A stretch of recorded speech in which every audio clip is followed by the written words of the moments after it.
আজি বনাম লোকেল মাছৰ লগত বিলাহী। প্ৰথমে মই এতিয়া তেলখিনি কেৰাহীত দি লৈছোঁ আৰু দেখিছানে মাছ কেইপিচ মই তেলত দি দিলোঁ। মই এয়া লোকেল ৰৌ মাছ 2 পিচ লৈছোঁ এয়া।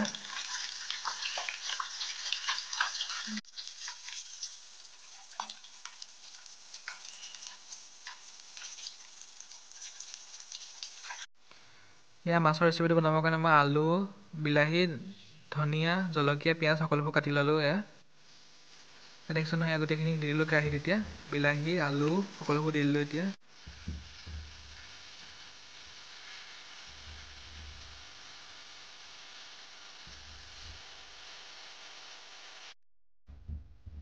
লগতে অলপ গৰম পানী দি দিছোঁ, এয়া মই যিহেতু মাছৰ জোল বনাম। এয়া গৰম পানী অকণমান দিলোঁ, ইয়াতে উতলি আছে এয়া। এয়া ফাইনেলি হৈ গ'ল আমাৰ মাছৰ আঞ্জা।